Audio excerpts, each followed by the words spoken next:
तो मैं उनके नेताओं को बता दूं, वो तमाम अंधभक्तों को बता दूं, वो तमाम वीडियोस देखिए जब वो स्ट्रक्चर गिर गया था, जो मस्जिद कहो या कुछ भी जो वहां पे था। उसके बाद अटल जी ने कहा था कि ये दुर्भाग्यपूर्ण हुआ, ये काला दिन है इतिहास में। और सर्वोच्च न्यायालय ने मंदिर बनाने का मैंडेट दिया है, अधूरा मंदिर में प्राण प्रतिष्ठा करने का मैंडेट नहीं है। तो आप मंदिर बनाइए, पूरा मंदिर बनाइए, कौन रोकता है। और मंदिर बनाने के बाद आप उसमें प्राण प्रतिष्ठा करिए, किसी के भी हाथ से करिए, तो फिर वो शास्त्र समझ जा। पूर्ण रूप से कैश करना है चुनाव में, क्योंकि उनके पास और तरकश में कोई चीज नहीं। आज सारे पड़ोसी मुल्कों से घिर गए। क्या लंका ने सबसे पहले चाइना को एयरपोर्ट देने के पहले क्या ये एयरपोर्ट की गुजारिश भारत को नहीं की थी?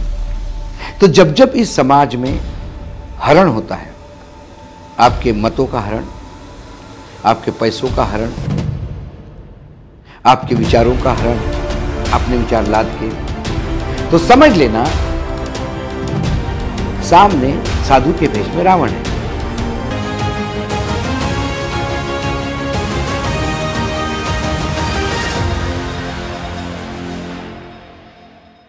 राम नाम का मतलब क्या, जब पुण्य भरी ही त्वचा नहीं, जब वर्तमान में सत्य राम का कण भर भी अब बचा नहीं। जहां राम रूप में बैठा दशानन पग पग पूजे जाते हो, जहां झूठ रोजाना टीवी पर सच्चाई को झुटलाता हो, और लंका कहकर आग राम की कुटिया में लगवाता हो। दोस्तों, ये कुछ पंक्तियां सोशल मीडिया पर सुना तो सोचा आपको भी सुना दूं। स्वागत है आपका फिर एक बार देश नीति के इस खास कार्यक्रम वीकेंड विद वानखेड़े में, जहां हम आज देश के तमाम चल रहे बड़े मुद्दों पर विस्तार से चर्चा करेंगे। चर्चा के लिए एक बार फिर वरिष्ठ पत्रकार अशोक वानखेड़े जी हमारे साथ मौजूद हैं। नमस्ते सर। नमस्कार। स्वागत है आपका। तो सर, राम मंदिर से चर्चा शुरू करते हैं। आप पहले ये वीडियो देखिए।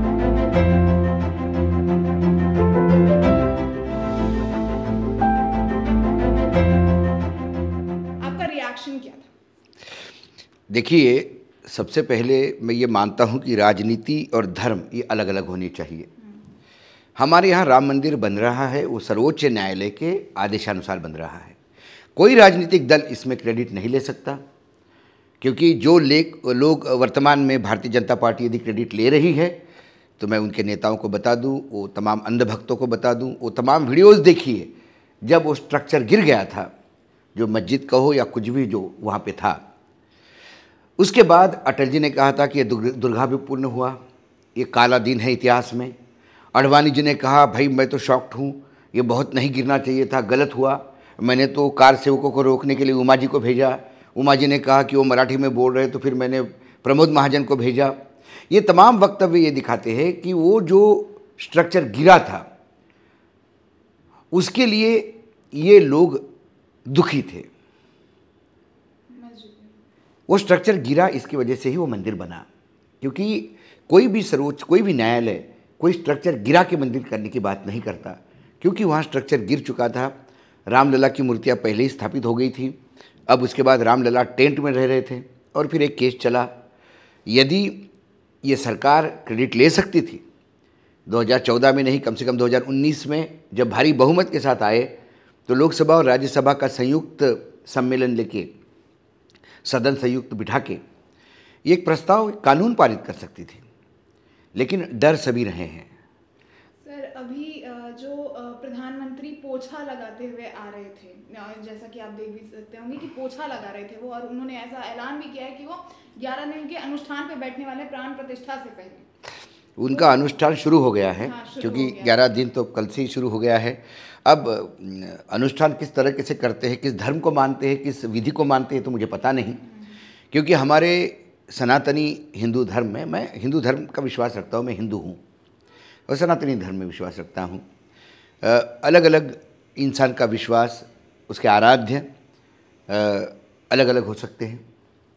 लेकिन आदि शंकराचार्य ने जब 4 पीठ स्थापित किए, जगन्नाथपुरी में, द्वारका में, श्रृंगेरी में दक्षिण में, और उत्तर में बद्रीनाथ में, तो ये 4 शंकराचार्य के पीठ इसलिए स्थापित किए गए थे कि धर्म को सही परिभाषित कर और धर्म का सर्वोच्च निर्णय लेने वाले जो चीफ जस्टिस यदि हम कहें हिंदू धर्म के, तो ये 4 शंकराचार्य हैं।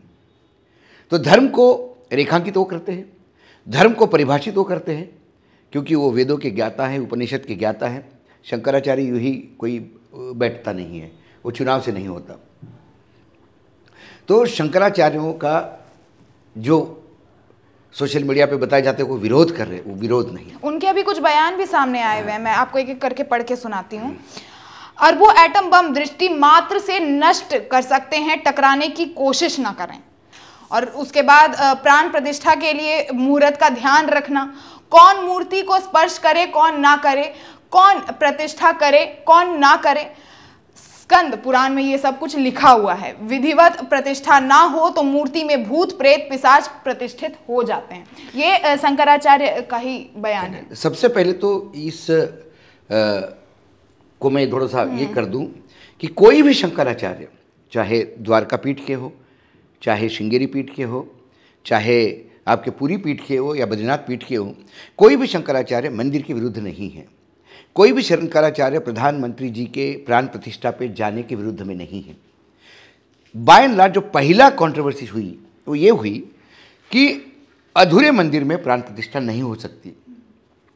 जब तक मंदिर पूर्ण नहीं होता, गुंबज नहीं मंदिर का एस्टेब्लिश होता, उस पर कलश नहीं चढ़ता, धर्म ध्वजा साथ में होती है, उसके पूजन से वो जगह पवित्र होती है और उसके बाद फिर प्राण प्रतिष्ठा होती है। ये एक मोटे तौर पे माना जाता है।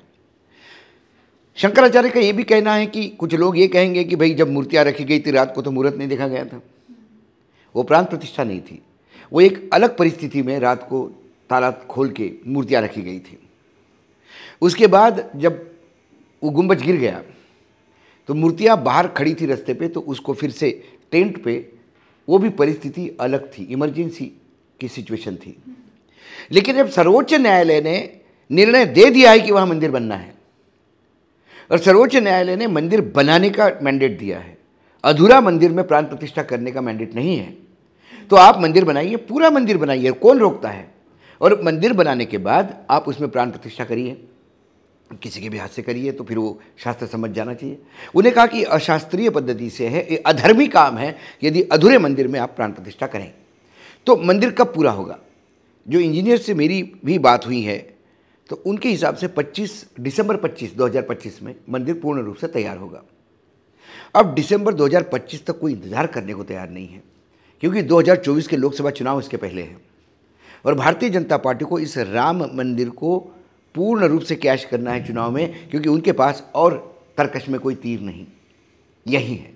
इसीलिए धर्म विरुद्ध सरकार, ये संघर्ष दिखता है। लेकिन इसमें ये जो बीजेपी के कुछ वरिष्ठ नेता बताते हैं कि हमने ये तय कर लिया कि शंकराचार्य कुछ भी बोले उसके ध्यान नहीं देना, ना उनका कोई जवाब देना, अपन चुप रहना।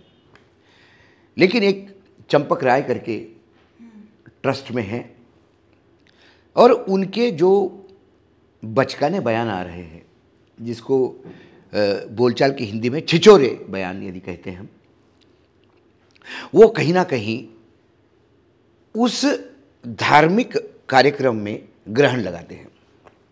उन्होंने सबसे पहले कहा कि शंकराचार्य की गरज क्या है यहाँ पे, ये रामानंद संप्रदाय का है। अरे भाई, रामानंद संप्रदाय भी शंकराचार्य से बाहर कहाँ है? शंकराचार्य तो एक समुद्र है, सारी नदियाँ वहीं बहती है। हमारे यहाँ अलग अलग पंथ है, अलग अलग 33 कोटि भगवान है हमारे यहाँ पूजने के लिए। दूसरी बात, यदि ये संप्रदाय रामानंद संप्रदाय का मंदिर है तो रामानंद संप्रदाय के लोग भी कहते हैं कि उनको भी पता नहीं है, उनको इनवाइट भी नहीं किया गया। शंकराचार्य कहते हैं कि भाई किसी भी पीठ के शंकराचार्य के कोई मंदिर नहीं है, they don't own the temples.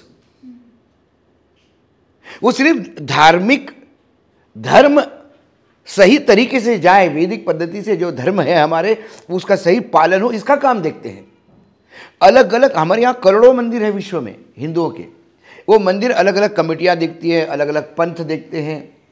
कुछ राज्यों में गवर्नमेंट के अधिकारी, उस गवर्नमेंट ने रिसीवर बिठाया है मंदिर पे, वो देखते हैं। शंकराचार्य को मंदिर की कोई मालकियत नहीं है, लेकिन शंकराचार्य हर मंदिर में विधि विधान से काम हो, धार्मिक विधान से काम हो, ये ख्याल रखते हैं। ये वो सर्वोच्च अथॉरिटी है। फिर उन्होंने ये भी कह दिया कि भाई अयोध्या में तो हाल बुरे हैं, या तो पैसे के लिए गला काट देते लोग। हाँ, अभी बयान आया था। हाँ, उन्हें कहा कि भाई ये दरवाज़ा 60 करोड़ का हो गया, पता नहीं कोई पुजारी का गला काट के दरवाजा ही ले जाएगा।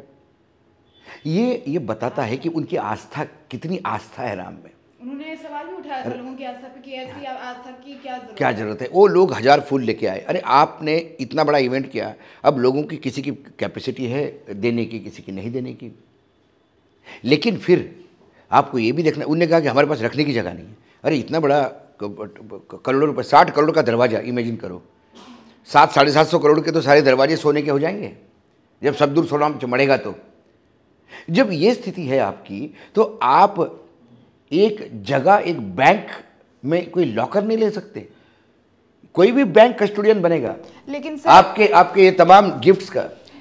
साउथ में काफी सारे सोने के भी टेंपल हैं, उसमें तो इतना खतरा नहीं होता। मैंने यही आस्था, देखिए महाराष्ट्र में एक शनि शिंगणापुर करके जगह है, शनि का बहुत बड़ा मंदिर है।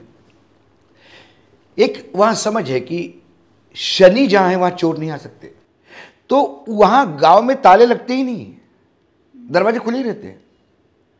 वो गांव ताला वर्जित है। यहां तक आप कोई कार लेके वहां जाता है मंदिर में पूजा करने के लिए, तो बोला जाता है कि कार को ताला मत लगाइए, यहां चोरी नहीं होगी। ये आस्था है आपकी। इसको मैं साइंटिफिकली प्रूव नहीं कर पाता, लेकिन उन लोगों की आस्था है। आखिर धर्म आस्था से ही तो शुरू होता है। मानो तो पत्थर है, मानो तो राम है, भगवान है। तो जब आस्था ही नहीं आपकी कि मंदिर में पुजारी की हत्या करके जाएंगे, जिसकी आस्था नहीं वो वहां पे मंदिर बनवा रहा है, ये दुर्भाग्य है सनातनी हिंदुओं का।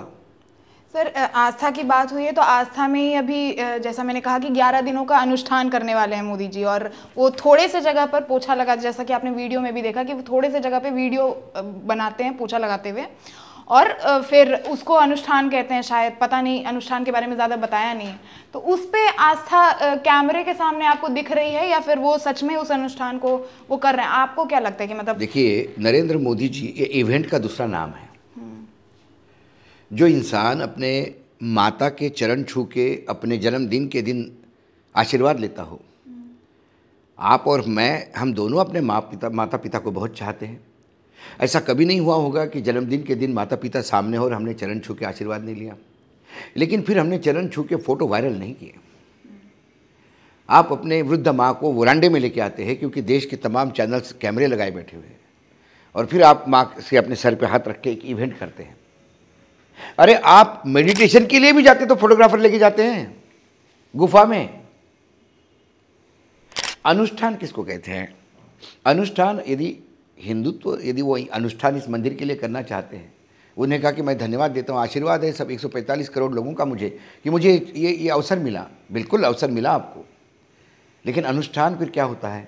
सात्विक विचारों के साथ चलना पड़ता है, झूठ नहीं बोलना होता है, खाने की चीज़ों का कुछ परहेज़ है, दिन में निद्रा नहीं ले सकते। एक अपने हिंदू धर्म में आप करिए। हम उपवास करते हैं तो ये वर्जित खाना, ये नहीं खाना। कुछ दिनों में, जैसे लोग कहते हैं कि एकादशी के दिन चावल नहीं खाते, ये एक मान्यता है। यदि आप मानते हो तो मानिए, लेकिन आप बोलेंगे कि हम चावल नहीं खाए, हमने बिरयानी खाई। अब बिरयानी तो चावल नहीं है। ये आप करके करेंगे। अभी उन्होंने कहा कि 10 साल से, अब देखिए अनुष्ठान कैसा होता है, अनुष्ठान में झूठ नहीं बोलना होता है। उन्होंने कहा कि 10 साल से महाराष्ट्र में सिर्फ भ्रष्टाचारों की चर्चा थी, अब महाराष्ट्र में सिर्फ प्रकल्पों की चर्चा होती है। किसने कहा आपको प्रकल्पों की चर्चा होती है महाराष्ट्र में? महाराष्ट्र में किसान मर रहे हैं उसकी चर्चा होती है। सबसे ज़्यादा आत्महत्या किसानों की है। बेरोजगार भयानक है। गवर्नमेंट एम्प्लॉयज़ लोगों ने कॉन्ट्रैक्ट पे लेना शुरू कर दिए हैं। भ्रष्टाचार चरम पे है। अनस्टेबल गवर्नमेंट है। बाहर का इन्वेस्टमेंट आने में लोग डर रहे हैं। पहले महाविकास आघाड़ी की 2.5 साल 3 पार्टी की सरकार थी, अब ये 3 पार्टी की सरकार थी। सारे नेता एक दूसरे की माँ बहन करने में सुबह शाम तक लगे रहते हैं। ऐसे में आप कहाँ से करें? आप तो झूठ बोल रहे हैं। और 10 साल तक जिस हजारों करोड़ के भ्रष्टाचार की चर्चा लोग कर रहे थे 10 साल पहले, वो जिनकी चर्चा कर रहे थे वही उप मुख्यमंत्री आपके साथ बैठे स्टेज पे शेयर कर रहे हैं। तो ये झूठ नहीं है।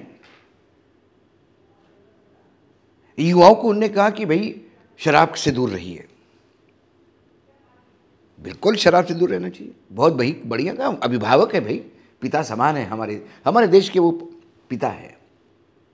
मैं राष्ट्रपिता नहीं मानता हूँ, लेकिन एक अभिभावक होता है प्रधानमंत्री देश का। सही एडवाइस दिया। वो उस राज्य से आते हैं, गुजरात से, जिस गुजरात ने इस विश्व को एक रत्न दिया, एक हीरा दिया, जिसका नाम महात्मा गांधी है। पूरे विश्व में पूजे जाते हैं, इसलिए गुजरात में दारूबंदी है। लेकिन आप नासिक के युवा महोत्सव में लोगों को कहते हो दारू शराब से दूर रहिए, और कुछ दिन पहले आपने वहां गिफ्ट सिटी में दारू खोल दी। ये बहुवचनी हो गए। मेरे राम एक वचनी सत्यवचनी थे। सर, निमंत्रण को लेकर भी अभी काफी ज्यादा बवाल बना हुआ है, जहां पर कांग्रेस को भी अभी निमंत्रण पत्र गया है, तो उन्होंने इनकार कर दिया, उन्होंने मना कर दिया कि हम नहीं जाएंगे। तो उसी पर अखिलेश यादव ने भी बोला है, मतलब मोदी जी ने बोला था, बीजेपी ने उन पर सवाल दागे थे कांग्रेस पे कि ये राम को नहीं मानते हैं, इसलिए ये नहीं आएंगे। तो वहीं पे अखिलेश यादव ने ये बयान दिया था कि ये शंकराचार्य को भी बोल दे कि मतलब वो भी हिंदू नहीं है, वो भी राम को नहीं मानते हैं। कांग्रेस बीजेपी बहुत सब्जेक्टिव होती है। एक वकील ने सर्वोच्च न्यायालय में दलील देते हुए कहा कि राम का तो अस्तित्व पे ही सवाल है। वो वकील कांग्रेस का सांसद था। तो पूरी कांग्रेस राम को न मानने वाली हो गई।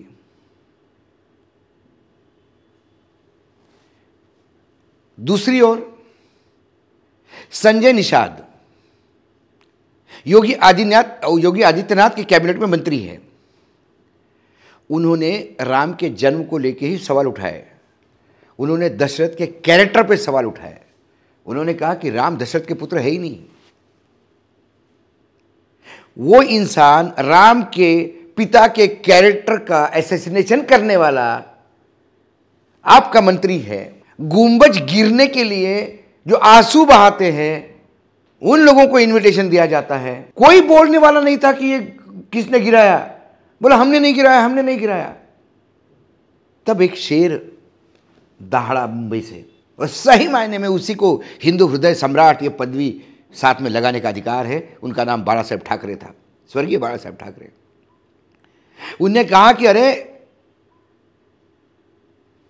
सब कहते हैं कि किसी ने नहीं गिराया, मैं कहता हूं मेरे शिव सैनिकों ने गिराया, हमने गिराया, जो एक्शन लेना है मुझ पे लीजिए। अब देवेंद्र फडणवीस कहते हैं कि वहां तो शिव सैनिक थे ही नहीं। और एक फोटो छपी थी एक बहुत बड़े मैगजीन में, गुंबज के ऊपर कार सेवक तोड़ रहे हैं। उसमें 5 चेहरे चिन्हित हुए जो शिव सैनिक थे, जिनका स्वागत हुआ। इनविटेशन उनको भी नहीं है क्योंकि वो उद्धव ठाकरे के साथ है। उद्धव ठाकरे को इनविटेशन नहीं है क्योंकि वो बीजेपी के साथ नहीं है। तो ये जो सब्जेक्टिव इनविटेशन है, अब मुझे नहीं लगता कि उद्धव ठाकरे इतने गए गुजरे हैं कि आलिया भट्ट और रणवीर कपूर को भी इनविटेशन जाता है और रजनीकांत को इनविटेशन जाता है। तो ये पॉलिटिकल इवेंट नहीं है तो क्या है। कांग्रेस ने ये नहीं कहा कि हम राम में विश्वास नहीं करते। कांग्रेस ने कहा कि क्योंकि ये धर्म सम्मति से हो नहीं रहा है। शंकराचार्य ने कहा कि अधर्मी तरह से हो रहा है, तो उन्होंने कहा कि वही उन्होंने लाइन ली, उन्होंने शंकराचार्य को एंडोर्स किया।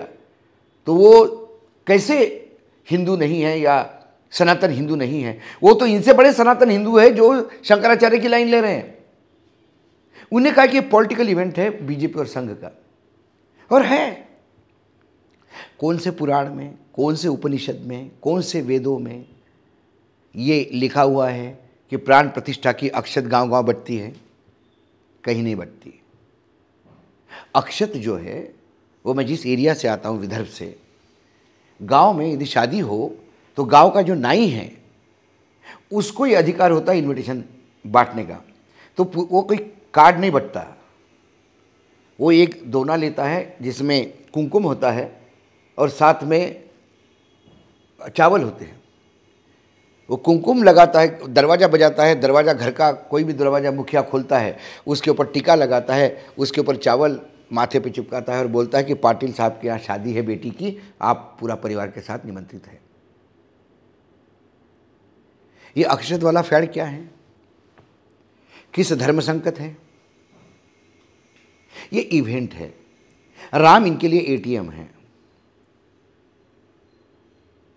यदि ये मैंने पहली बार देखा कि 20 तारीख के बाद अयोध्या में एंट्री बंद, जिनके पास इनविटेशन कार्ड है वही, मतलब जिनको आपने न्योता दिया वही राम भक्त है, वही सनातनी हिंदू है, उन्हीं को राम की पूजा करने का अधिकार है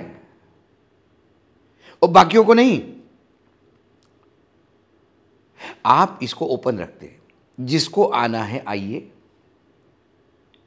प्रधानमंत्री के द्वारा प्राण प्रतिष्ठा हो रही है, ठीक है करें, लेकिन ये ओपन इवेंट है। 20 तारीख के बाद कोई एंट्री नहीं करेगा 22 तक अयोध्या में। मतलब अब मेरे राम भी लोगों को चिन्हित करने लगे हैं कि तू मेरा नहीं है। कितना मेरे राम को नीचे गिरा रहे हैं लोग। मेरे राम ने तो शबरी के बेर भी खाए थे, मेरे राम ने तो केवट के कंधे पे हाथ रख के धन्यवाद दिया था। मेरा राम तो वानरों की और भालुओं की सेना लेके सशक्त रावण को पराजित कर चुका है। ये किस तरह के राम को प्रेजेंट करना चाहते हैं? कांग्रेस अभी राम मंदिर को के निमंत्रण को हटा चुकी है और वहीं पर ये अपना एक यात्रा फिर से जिसका सीजन 2 चालू होने वाला है वो शुरू करने वाली है, भारत जोड़ो न्याय यात्रा। तो इसकी जो शुरुआत है वो मणिपुर से होने वाली है और मणिपुर में अभी बहुत दंगे फसाद चल रहे हैं। तो आपको लगता है कि अगर राहुल गांधी वहां पर भाषण देंगे तो वहां पर और दंगे फसाद बढ़ सकते हैं? मणिपुर 3 मई से जल रहा है, 8 महीने हो गए। प्रधानमंत्री नरेंद्र मोदी जी को समय नहीं मणिपुर के बारे में सोचने का, क्योंकि वो उसी राज्य के बारे में सोचते हैं जिसमें चुनाव होने होते हैं। लोकसभा के चुनाव के लिए सोचेंगे, लेकिन मणिपुर में एक सीट है, उसमें कोई फर्क नहीं पड़ता उनको। सवाल है, मणिपुर यदि मेरे देश का अंग है और पिछले 8 महीने से जल रहा है, लगातार लोग मर रहे हैं, सेना के जो सेनापति हमारे सेना के वो कह रहे हैं कि उस बॉर्डर पे टेंशन है, हमें और डिप्लॉय करना चाहिए। इतने सेंसिटिव मामले में यदि आप नहीं जा रहे हैं तो इसका मतलब ये नहीं कि आप ही सत्ता में हैं तो देश में आप ही हैं, बाकी राजनीतिक दल भी हैं। पिछले लोकसभा में आपको 37% वोट मिले थे, तो 63% वोट वाले बाकी लोग बाकी जनता भी हैं। यदि आप नहीं जा रहे तो लोगों को जाने दीजिए। आप शांति का प्रयास नहीं कर सकते तो आप दूसरों को करने दीजिए। ये कैसा आपने कर दिया कि राहुल गांधी जाने से दंगे होंगे? राहुल गांधी की पहली जो यात्रा गई तमिलनाडु से लेकर जम्मू कश्मीर तक, कितने जगह दंगे हुए? क्या कर्नाटक में दंगे हुए? महाराष्ट्र में उन्होंने सावरकर के खिलाफ बोला, क्या दंगे हुए? क्या मध्य प्रदेश, पंजाब जैसे सेंसिटिव जगह से वो गए, दंगे हुए? जम्मू कश्मीर के लाल चौक तक वो खत्म कर दिया, दंगे हुए? क्या दंगों का इतिहास है राहुल गांधी के साथ जो ये कह रहे कि दंगे होंगे? इनको दंगों का डर नहीं है। इन्हें मणिपुर में दंगे होंगे इतना डर होता तो मणिपुर में मई जून में ही कंट्रोल में रखती चीजें। इन्हें मणिपुर से कोई लेना देना नहीं है। इसे राहुल गांधी के यात्रा 2 से डर लगने लगा है। पहली यात्रा ने दक्षिण भारत में 2 राज्य लिए। ये तो कांग्रेस के क्षेत्रीय क्षेत्र छत्तीसगढ़, मध्य प्रदेश और राजस्थान, इन्होंने कांग्रेस के 12 बजाई। नहीं तो जन समर्थन तो इन 3 राज्यों में भी मिला था राहुल गांधी को। ऐसा नहीं था कि भीड़ नहीं आ रही थी। क्या क्या नहीं किया? राहुल गांधी के जूते पे कमेंट, टी शर्ट पे कमेंट, कोई बच्चा साथ में चल रहा तो एक उसका केस लगवा दिया कि बच्चे को लेके चल रहे हैं। सब कुछ करने के बाद जब ये थक गए तो इन्हें वो यात्रा होनी नहीं थी। अब ये यात्रा मणिपुर में निकली, यही बता रहा हूँ, मणिपुर में निकली। अब मणिपुर में रोकने का प्रयास करेंगे। लॉ एंड ऑर्डर की सिचुएशन है। हुआ था। अब अभी असम के भी अब वही उसी पे मारा। अब उसके बाद असम में आएंगे, क्योंकि असम एक कांग्रेस बीजेपी आमने सामने है। असम एक राज्य है जो कांग्रेस के डीएनए वाला है। अच्छा, उससे पहले मैं आपको बता दूं कि वहाँ के जो सीएम है विश्वा शर्मा जी, उन्होंने ये बयान दिया है कि वहाँ पर काफी सारे नर्सिंग होम्स है तो एम्बुलेंस चलती है, तो इनकी यात्रा की वजह से उन एम्बुलेंस पे असर पड़ सकता है? नहीं, बिल्कुल। जब इनकी यात्रा चलती है तभी एम्बुलेंस पे असर पड़ता है। जब प्रधानमंत्री का रोड शो होता है या अमित शाह का रोड शो होता है तो वहाँ ये नहीं होता, एम्बुलेंस नहीं चलती। ये प्रॉब्लम है इनका। बहुत ही बचकाने बयान देते हैं। और वो सज्जन जिनका नाम आपने लिया, वो तो बचकाने बयान देने के लिए बहुत ज़्यादा फेमस है। अभी उन्होंने एक भगवत गीता का श्लोक पोस्ट किया था और 3 दिन बाद जब मीडिया ने उछाला तब उन्होंने कहा कि वो गलत गलत गलत ट्रांसलेशन हुआ था। और उस श्लोक का एक श्लोक दिया उन्होंने भगवत गीता का, और उस श्लोक का अर्थ ये दिया कि ब्राह्मण, क्षत्रिय और वैश्य इनकी सेवा करना दलितों का परम कर्तव्य है। जब ये श्लोक हमने ढूंढा, मैंने स्वयं वो श्लोक देखा गीता में, उसके अलग अलग लोगों ने जो श्लोक का ट्रांसलेशन किया, व्याख्या की, वो देखी मैंने, तो मुझे लगा कि यहाँ तो ये कुछ लिखा ही नहीं है। जब उसके ऊपर वीडियोस बनना शुरू हो गए तब उन्होंने कहा कि वो ये बाय मिस्टेक ट्रांसलेशन गलत हो गया, मेरे यहाँ तो मैं दलितों का बड़ा सम्मान करता हूँ, मैं माफ़ी चाहता हूँ इसके लिए। ये इनकी समझ है। तो अब राहुल गांधी आएंगे तो एम्बुलेंस में तकलीफ होगी, राहुल गांधी आएंगे तो फेरी वालों को तकलीफ होगी। जब प्रधानमंत्री नरेंद्र मोदी जाते हैं तो मोदी जी का जाना मतलब वहाँ कोई बीमारी नहीं पड़ता, मोदी जी है और साक्षात भगवान का अवतार है। अभी चंपत राय ने बोल ही दिया को विष्णु के अवतार है वो, तो वहाँ तो होता नहीं होगा। हेमंत विश्वकर्मा ये तो दूसरे एक ऐसे वैदिक पुरुष है कि ये जब रोड से निकलते हैं तो एम्बुलेंस नहीं निकलती, मुख्यमंत्री का कन्वॉय निकलता है तो एम्बुलेंस नहीं निकलती। इससे ये बेसिकली उस आसाम में राहुल गांधी को मिलने वाला अभूतपूर्व समर्थन से डर गए हैं। इसके बाद होगी, उड़ीसा में भी तकलीफ होगी, क्योंकि वो बीजेडी की सरकार है। वो फिर से वो सोचेंगे कि ये फिर से पुनर्जीवित कांग्रेस नहीं होना चाहिए, क्योंकि वो बेसिकली कांग्रेस का राज्य था। वहाँ कांग्रेस की जगह बीजेपी ले रही है, कांग्रेस फिर उत्थान होगा। तो जहाँ जहाँ उत्तराखंड में जब जाएगा ये यात्रा गलती से चली गई तो वहाँ उत्तराखंड में बहुत प्रॉब्लम हो जाएगा, प्रदूषण हो जाएगा, साउंड प्रदूषण। मैं बता रहा हूँ इनको। ये फिर जब मुंबई से घुसेंगे महाराष्ट्र में तो फिर बहुत भयानक नासिक और उस साइड पे इस यात्रा से खतरनाक ये हो जाएंगे। और हमारे यहाँ महाराष्ट्र सरकार ने एक गौरव पुरस्कार घोषित किया। ऐसी गर्मी थी मुंबई में, उसमें हज़ारों लाखों की तादाद में लोगों को बुलाया शक्ति प्रदर्शन के लिए। अमित शाह के हाथ से वो पुरस्कार दिया गया, और जब अमित शाह पुरस्कार दे रहे थे तो गर्मी से कई लोग मर गए। तब उसके ऊपर इंक्वायरी ऑर्डर हो गई, उसका टेबल रिपोर्ट अभी तक नहीं हुआ है।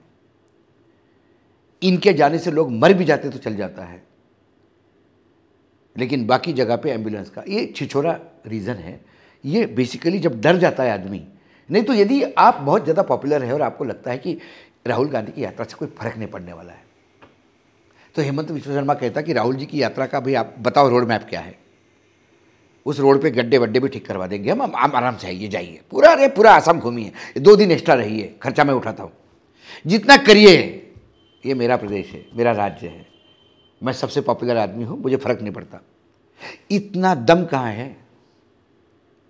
इसीलिए इस राहुल गांधी की यात्रा को ग्रहण लगाने का प्रयास करते। लेकिन हमने देखा दक्षिण भारत में भी किया था इन्होंने, कर्नाटक में किया था, कोई फर्क नहीं पड़ा।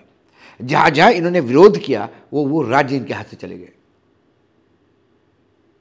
क्योंकि जनता को समझ में आता है कि एक आदमी रोड नाप रहा है, लोगों की दर्द पूछ रहा है, लोगों से मिलने आ रहा है, तो उसमें बुरा क्या है? आपने अभी दलितों का भी जिक्र किया, तो वहीं पे अभी रामदेव जी का एक वीडियो आया है, पहले उसे देखिए। मेरा मूल गोत्र है ब्रह्म गोत्र और मैं हूं अग्निहोत्री ब्राह्मण हूं मैं। हाँ बोलो बाबा जी, आप तो ओबीसी हो, ओबीसी वाले ऐसी तैसी कराए। मैं हूं अग्निहोत्री ब्राह्मण, मैं हूं वेदी ब्राह्मण, मैं हूं द्विवेदी ब्राह्मण, मैं हूं त्रिवेदी ब्राह्मण और मैं हूं चतुर्वेदी ब्राह्मण। 4 वेद मैंने पढ़े। और इसमें रामदेव बाबा कह रहे हैं कि ओबीसी की ऐसी की तैसी, मैं तो ब्राह्मण हूं। इस पर आपका क्या कहना है? नहीं, वो ब्राह्मण भी नहीं है, वो यादव है, अहिर है ओरिजिनली। रामदेव बाबा वो ब्राह्मण भी नहीं है, क्योंकि यदि वैदिक व्यवस्था में मैं की बात करूं तो आपके कर्म के अनुसार आपकी जाति तय होती थी। एक ही घर में यदि 4 बच्चे हैं, एक बच्चा सेना में चला जाता है तो क्षत्रिय हो गया, एक बच्चा पढ़ाई में ज्ञान वर्धन और बाकी धर्म की बात करता है तो वो ब्राह्मण हो गया, एक बच्चा व्यापार व्यवसाय करता है तो वैश्य हो गया, एक बच्चा कोई दूसरी सेवाएं करता है चमड़ा कमाने का या बाकी सेवाएं तो वो दलित हो गया। ये आपके प्रोफेशन से आपका धर्म जाति तय होती थी। वो जाति व्यवस्था थी, ना कि वो जाति व्यवस्था जो बाय जन्म है अभी। तो यदि मैं उस व्यवस्था को भी मानूं तो मेरे हिसाब से वो यादव नहीं है, यकीनन नहीं है। वो वैश्य है, वो व्यापारी है, वो बाबा रामदेव नहीं है, वो लाला रामदेव है। क्योंकि अभी तक सिर्फ दलितों का अपमान हो रहा था, ऐसा पहली बार हुआ है कि ओबीसी को भी घसीटा जा रहा है। उनको क्या है, वो एक योगा इंस्ट्रक्टर है, योगा शिक्षक है, उसका काम योग सिखाना है। लेकिन इन्होंने जब योग सिखाने के लिए बड़ी दुकान लग गई तो इन्होंने फिर धर्म पे बात करना शुरू कर दी, लेकिन धर्म पे बात करने का अधिकार इनको नहीं है। उसके बाद इन्होंने फिर आयुर्वेदा पे बात करना शुरू कर दी, फिर प्रोडक्ट बेचना शुरू कर दी, फिर जीन्स बेचना शुरू कर दी, नोड्यूल्स बेचना शुरू कर दी। जिसमें पैसा है वहाँ रामदेव है, जहाँ धंधा है वहाँ लाला रामदेव है। बाकी चीज़ें अब सेकेंडरी हो गई, योगा सेकेंडरी हो गई। राजनीति सबसे आगे है, क्योंकि ज़मीन लेना सरकारों से, बड़े बड़े फूड पार्क अनाउंस करना, योजनाएं अनाउंस करना, चार्टर्ड प्लेन से घूमना, ये अपने आप को बोलते कि मैं चतुर्वेदी भी हूँ, द्विवेदी भी हूँ, 4 वेदों का गाता हूँ। अरे खुद को सर्टिफिकेट क्यों दे रहे भाई? आपको लोगों ने कहना चाहिए कि आप ये हैं, आप सर्वश्रेष्ठ हैं, आपके प्रोडक्ट इतने घटिया हैं। क्योंकि आर्मी जहाँ ये सप्लाई हो रहे थे उन्होंने बंद कर दिया सप्लाई, कई राज्यों में केसेस चल रहे हैं। जितना शहद इस देश में पैदा नहीं होता उससे ज़्यादा वो बेचने का प्रयास करते हैं। तो ऐसी कई चीज़ें हैं रामदेव जी के बारे में। तो रामदेव एक पॉलिटिकली अपनी पोजीशन बताने वाला इंसान है। रामदेव के पास कोई अथॉरिटी नहीं कि वो किसी को ओबीसी कहे। हाँ, उन्होंने ओबीसी को गाली दी, वो ओबीसी को गाली उन्होंने स्वयं को दी। वर्तमान में जो हमारी यहाँ वर्ण व्यवस्था है उसमें वो यादव है, अहिर है और ओबीसी में आते हैं, बड़ा वर्ग है। जब मुलायम सिंह यादव थे तो यादव कहलवाने में अपने आप को गर्व समझते थे। लालू यादव के पास जाते तो यादव हो जाते हैं, किसी ब्राह्मण के पास जाते तो ब्राह्मण हो जाते हैं, किसी मराठे के पास जाते तो मराठे का हो जाता है। तो ये इन अपने साथ जहाँ जहाँ फ़ायदा है उस हिसाब से ये जाति धर्म विचार बदलते रहते हैं। तो कई बार मुझे लगता है कि गिरगिट ही बदनाम है रंग बदलने के लिए। अब गिरगिट भी कहते होंगे कि भाई हम छोड़िए, हमारा भी रिकॉर्ड तोड़ने वाला रामदेव बाबा भी है मार्केट में। ये इसलिए मैं इनके इस ऐसे वक्तव्य को, मतलब इस जनता के बीच में जाता है ये वक्तव्य तो ये लोग एक्सपोज होते हैं और कुछ नहीं, और होना चाहिए जनता के बीच में, क्योंकि हमारा भारत इमोशनल है। हम धर्म के नाम से इमोशनल हो जाते हैं, हम योगा के नाम से इमोशनल हो जाते हैं, कोई भी भगवा पहनता है तो हम उनके चरण छूने शुरू हो जाते हैं।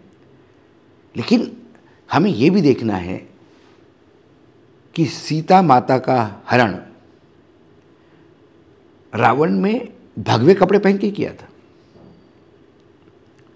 तो जब जब इस समाज में हरण होता है, आपके मतों का हरण, आपके पैसों का हरण, आपके विचारों का हरण, अपने विचार लाद के, तो समझ लेना सामने साधु के भेष में रावण है। हर भगवा शंकराचार्य नहीं होता। अभी हालांकि हम ओबीसी और दलित में आ गए, जहां इंडिया गठबंधन की अगर हम बात करें तो इंडिया गठबंधन में अखिलेश यादव से भी फिर से बातचीत चल रही है। तो आपको लगता है अगर सब कुछ ठीक रहता है उसमें तो वो अपने मध्य प्रदेश के हुए अपमान को भूल जाएंगे? राजनीति में कोई भी मान अपमान वाली बात होती नहीं। मगर उसमें तो बीच में ही ठुकरा दिया गया था ना? कोई नहीं। देखिए, अखिलेश यादव विधानसभा में मध्य प्रदेश में क्या मांग रहे थे, क्या नहीं मांग रहे थे, लेकिन होता क्या है, हमारे यहाँ चाय से केटली गर्म होती है। अखिलेश ने जो वक्तव्य दिया उससे ज़्यादा घटिया वक्तव्य उनके साथी मित्र देने लगे। तब अखिलेश जी ने उनको आह्वान भी किया कि कोई भी किसी भी हालत में व्यक्तिगत रूप से कोई टिप्पणी नहीं करेगा। फिर टिप्पणियाँ रुक गई। उसके बाद हाल ही में उन्होंने एक नया वक्तव्य दिया कि मायावती जी उत्तर प्रदेश की वरिष्ठ नहीं, देश की वरिष्ठ नेता हैं, बुजुर्ग महिला हैं, वो कुछ भी कहें, कोई भी उत्तर के नाम पे उनके शान में कोई भी गुस्ताखी नहीं करेगा। ये समाजवादी सुप्रीमो का आदेश है। तो इस पे नहीं जाते। ये क्या है, नरेशन बनाने का प्रयास करते। देखिए, हमारे यहाँ इंडिया गठबंधन बनना और इंडिया गठबंधन तोड़ने के लिए पूरा गोदी मीडिया लगा हुआ है। जरा कुछ हो गया कि टूट गया। मायावती ने कहा अब ममता बनर्जी का मीटिंग में आना नहीं हुआ। ममता बनर्जी के वहाँ से मैसेज ये आया, क्योंकि ममता जी एक मुख्यमंत्री भी है, लगातार कार्यक्रम बनते रहते हैं उनके। आपने मात्र एक दिन के नोटिस पे बोला कि आप आ सकते हैं क्या? ममता जी अभी नहीं आ सकती है, हमें थोड़ा सा अगला समय दे दीजिए, ममता जी तब आ जाएंगे। अब ये पूरा कन्वर्सेशन तो मीडिया ने नहीं कैरी किया। कैरी ये हुआ कि ममता 2 से ज़्यादा सीट देने के लिए तैयार नहीं, इसलिए ममता ने बहिष्कार किया। बेंगलोर की सभा से नीतीश कुमार बिना प्रेस कॉन्फ्रेंस करे चले गए। बोले नीतीश नाराज हो गए, बहिष्कार किया। नीतीश बोले अरे भाई, मेरे यहाँ एक बहुत बड़ा मेला था, 3 साल में एक बार लगता है, जिसका उद्घाटन मुख्यमंत्री करता है। उस मेले के उद्घाटन मेरे लिए ज़रूरी था प्रेस कॉन्फ्रेंस से, इसलिए मैं बता के आया था। रात को डिनर पे नहीं गए शरद पवार गठबंधन के बाहर हो गए। मतलब नीतीश कुमार और शरद पवार तो हर दूसरे दिन गठबंधन से बाहर हो जाते हैं। ममता हर सप्ताह एक बार गठबंधन से बाहर हो जाती है। लेकिन कोई हुआ क्या? नहीं हुआ। तो ये एक लोगों में परसेप्शन बनाने का प्रयास हो रहा है कि गठबंधन में भयावह झगड़े हैं। तो क्या झगड़े बीजेपी में नहीं है? क्यों बीजेपी में मुख्यमंत्री बनने के लिए और मंत्रिमंडल तय करने के लिए महीनों लग जाते हैं? यदि बीजेपी में सब कुछ ठीक है तो राजस्थान का निर्णय आने के बाद तुरंत मुख्यमंत्री और मंत्रिमंडल बनना चाहिए था। क्यों 1-1 महीना लगा? मतभेद होते हैं। वहां तो समान विचार के लोगों में मतभेद है, यहां तो विभिन्न विचारधारा के लोग इकट्ठा होकर एक प्रयास कर रहे हैं। मतभेद तो होंगे, लेकिन मतभेद होने के बाद भी यदि आपके पास गोल एक है, आपका लक्ष्य एक है कि हमें बीजेपी को हराना है, तो उस लक्ष्य के सामने हमेशा मतभेदों को, जब इंदिरा गांधी ने इमरजेंसी लगाई थी तो विभिन्न मतभेदों विचार के लोग इकट्ठा आ गए थे और जनता पार्टी का गठन हुआ था। तब जनसंघ भी उसमें था। तब जनसंघ वालों ने नहीं कहा, यही भाजपाई तब जनसंघी थे, तब उन्होंने नहीं कहा कि हमारी विचारधारा अलग है और अब इनके पास नेता नहीं है। कांग्रेस के पास तो इंदिरा गांधी थी, उनके पास तो चेहरा भी नहीं था। बाद में मोरारजी देसाई को प्रधानमंत्री बनाया गया। ये हमारे देश में ये हमेशा चलेगा। सर, तो अभी मालदीव्स का मामला जो पिछले हफ्ते आया था, आपने बॉयकॉट जो कर रहे थे हम लोग मालदीव्स को, आपने उस सपोर्ट भी किया था कि हमारे प्रधानमंत्री को जो ऐसा बोलेगा उसको बॉयकॉट करना चाहिए। लेकिन अभी जो खबर आ रही है कि मालदीव्स ने चाइना के साथ 20 कॉन्ट्रैक्ट साइन किए हैं, जिसमें से कि एक टूरिज्म भी है। तो वहीं पर हमारे कुछ सालों से सवाल अभी ये है कि हमारे कुछ सालों से हमारे जो पड़ोसी देश हैं, जो श्रीलंका है या फिर ये लोग से अभी नाता हमारा टूट रहा है, और वहीं पर ऐसा चाइना के साथ मालदीव्स का दोस्ती हो जाना। देखिए, दो चीजें होती है। हमारे देश में एक मंत्रालय है, विदेश मंत्रालय। विदेश मंत्रालय ये बहुत टेक्निकल मंत्रालय है। प्रधानमंत्री हो, बड़े नेता हो, पार्टी के अध्यक्ष हो, रूलिंग पार्टी के अध्यक्ष, वो भी विदेश नीति को लेकर कोई टिप्पणी करने से परहेज करते हैं, क्योंकि विदेश नीति ये हर 5 साल नहीं बदलती। विदेश नीति एक लंबी नीति होती है। आने वाली सरकारें उसी नीति को अपनाते हैं, थोड़ा बहुत बदल इधर उधर होता है, ड्रास्टिक यू टर्न कभी नहीं होता, ये तय है। चाइना हमारा दुश्मन है, ये कोई दो मत नहीं है। भारत का एक हिस्सा है, बॉर्डर है जो चाइना के साथ लगा हुआ है, हमारा डिस्प्यूट लगातार है। पाकिस्तान को अमेरिकन मदद कम होने के बाद चाइना ने वो जगह लेके पाकिस्तान को लगातार जिंदा रखा है हमारे खिलाफ।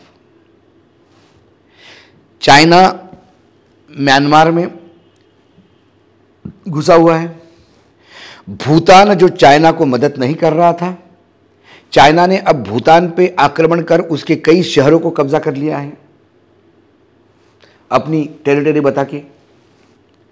नेपाल में चाइना पूर्ण रूप से घुस चुका है, वहां के लेफ्ट पार्टी सत्ता में भी आई है कई बार। लंका में चाइना का इन्वेस्टमेंट इतना है कि पूरा लंका चाइना में हो गया है। मालदीव्स ये छोटा राज्य, एक बहुत ही छोटा देश है, लेकिन ये छोटे देश इसके भौगोलिक या आर्थिक स्थिति में जाने के बजाय इसके स्ट्रेटेजिक लोकेशन बहुत महत्वपूर्ण होता है।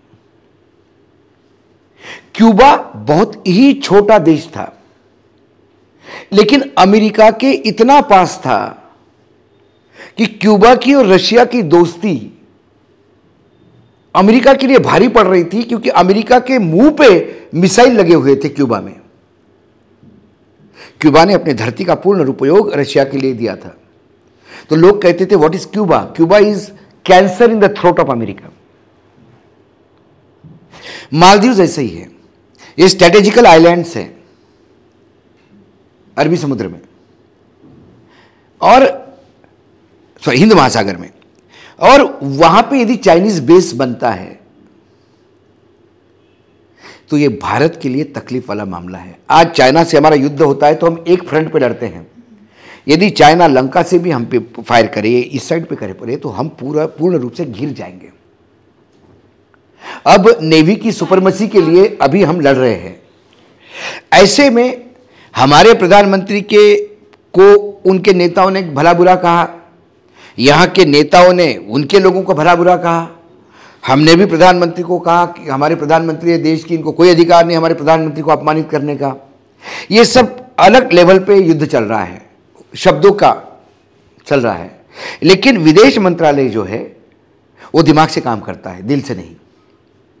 विदेश मंत्रालय को यह देखना होता है कि इस बात से यदि हम ज्यादा एट लिए और वो यदि चाइना में चला गया तो हम चाइना के लिए जगह खाली कर रहे हैं। कहीं ना कहीं क्या हुआ? वही हुआ है। आपने अच्छा, हमारे देश में फिर मूर्खतापूर्ण लोग बात करते हैं। टोटल एक सेकंड मैं पहले इसको क्लियर कर दूं। 17 लाख लोग टोटल टूरिस्ट जाते हैं उस देश में, 17 लाख साल के, उसमें 2 लाख भारत से जाते हैं, जो 11% आता है, सबसे ज्यादा आता है। भारत से थोड़ा बहुत कम रशिया से आते हैं। अब ये 2 लाख नहीं होने से उनका टूरिस्ट फ्लो 10 लाख का हो गया, ठीक है। अब उन्होंने चाइना से बोला कि आप भी हमको मदद कीजिए। चाइना से यदि टूरिस्ट 2 लाख भेजना कोई बड़ी बात नहीं है उनको, तो उसका एवरेज ठीक हो जाएगा। हमारे यहां से खबरें जो आती है कि वहां लोग बैंकरप्ट हो गए, होटल बंद पड़े हैं, रेस्टोरेंट बंद पड़े हैं। अरे 12 लाख में से 2 लाख नहीं गए तो रेस्टोरेंट बंद पड़ जाएंगे। वो जो 10 लाख लोग गए कि हवा में रह रहे हैं। ये जो हमारे यहां एक परसेप्शन, देखिए हमारे यहां उसको नरेंद्र मोदी के महिमा मंडन के लिए जोड़ा गया। भाई मोदी जी को उन्होंने भला बुरा कहा, मोदी जी ने लक्षद्वीप इंट्रोड्यूस किया तो अब सारा लोग लक्षद्वीप चले जाएंगे। लक्षद्वीप में 2 लाख लोगों को जाने की जगह है क्या? लक्षद्वीप में इंफ्रास्ट्रक्चर है क्या? आप लंका जाएंगे जरूरी नहीं, मैं मानता हूं कि चलो आप उस कंट्री का बाइकआउट करेंगे, गुड, करना चाहिए, ये मैंने भी कहा था। लेकिन जनता बाइकआउट करे तो एक्सटर्नल अफेयर मिनिस्ट्री ने तो उसको हैंडल करना चाहिए।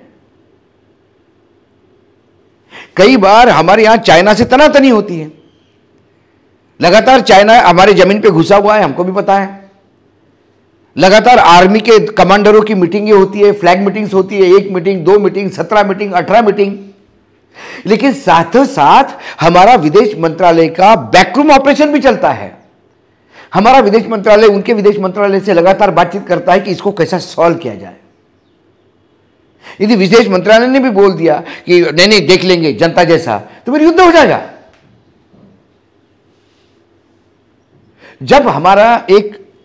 जब हमने पाकिस्तान पे स्ट्राइक किया और अभिनंदन थोरात नाम के पायलट हमारे पकड़े गए, तो आपको क्या लगता है कि अभिनंदन थोरात को पाकिस्तान ने डर के भेज दिया?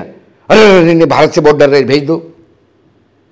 हमारे यहां का विदेश मंत्रालय का ये अचीवमेंट है कि विदेश मंत्रालय ने पूरे विश्व से पाकिस्तान पे प्रेशर डलवाया, मिडिल ईस्ट के कंट्रीज से प्रेशर डलवाया कि आप पाकिस्तान को समझाइए कि वो अभिनंदन थोरात को वापस करें। पाकिस्तान को जो पैसा दे रहे थे वो तमाम मुस्लिम देशों ने उनके विदेश मंत्रालय ने पाकिस्तान के विदेश मंत्रालय को कहा कि वो अभिनंदन थोरात को वापस कीजिए बाइज्जत आप। ये अचीवमेंट अपने विदेश मंत्रालय का है।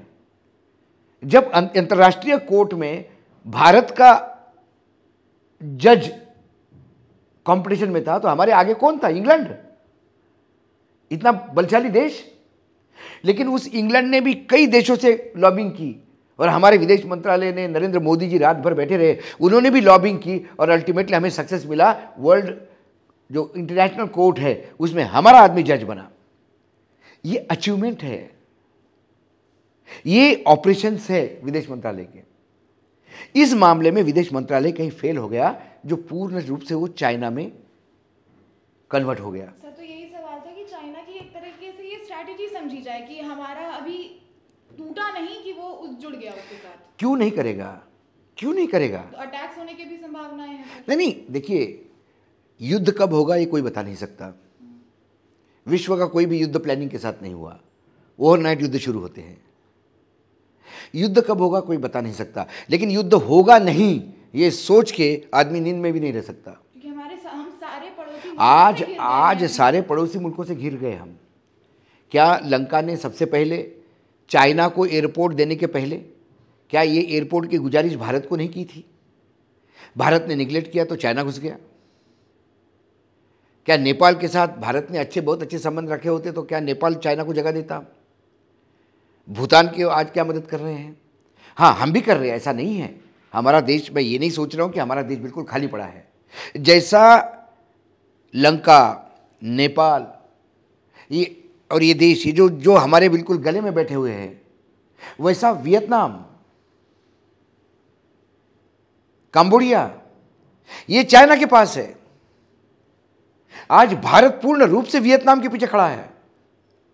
जिस वियतनाम की लगातार चाइना से तनातनी चल रही है, जिस समुद्र पर चाइना कब्जा करना चाहता है, वहां वियतनाम के लिए हम ऑयल ढूंढ रहे।